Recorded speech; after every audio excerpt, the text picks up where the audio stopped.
आज यही स्वतंत्र प्रस्तुति आपण मानक पई एटा होची मशरूम दो प्याजा। हाय फ्रेंड्स, तो चलंतु मशरूम नहीं जीवा। आज एटा लोकल मशरूम आमे नौचे, आपण चाहिले बटन मशरूम भी करि परिबे। बटन मशरूम रे किछि फ्लेवर नता है, जोटा कि आमे जेउ फ्लेवर देले सेटा सेथिरे प्रस्तुति हे जाए, किंतु एही मशरूम रो जो हल्का हल्का फ्लेवरटा बहुत अलगा आ बहुत टेस्टी आनी दिए आम रेसिपी रे। तो चलंतु मशरूम को भलरे धोई नबा।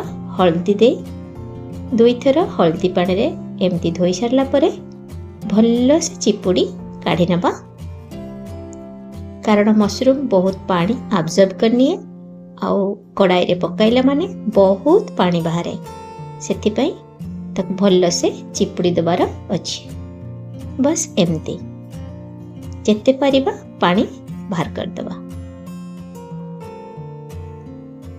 यंतु सब हो गला।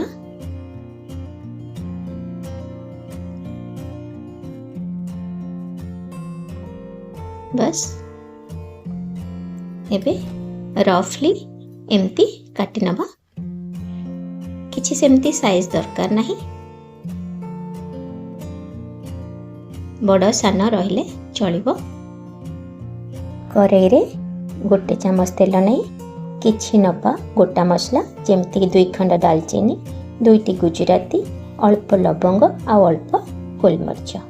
गोटे बड़ साइज रो प्याज को रफली काटिकी पकाई दबा। आउ किछि नबा रसुण 7-8 कोला, आउ किछि कंचा लंका, आ गोटे बड़ साइज रो कैप्सिकम, आउ 5-7टी नबा काजू।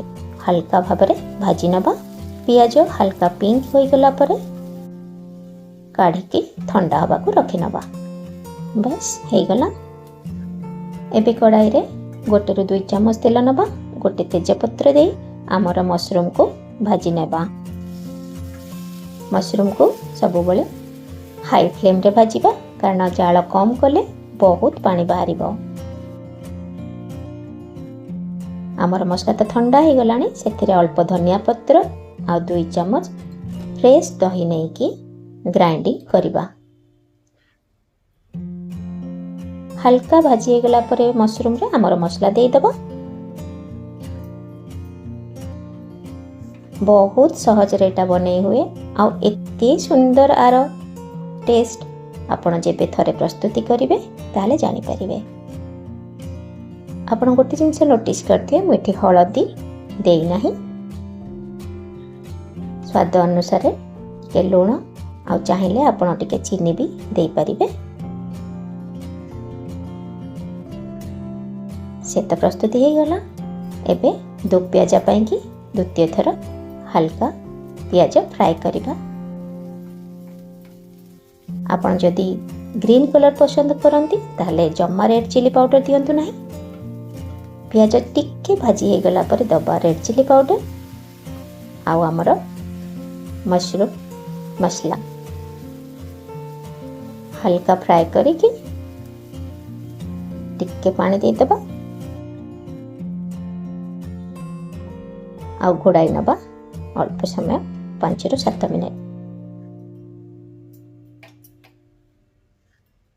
नियंतु प्रस्तुत हो गला मशरूम दो प्याजा। बहुत टेस्टी आ बहुत भिन्न आर फ्लेवर। गोटे थर निहाती प्रस्तुत करंतु, निजे खांतु आ समस्त को खुआंतु।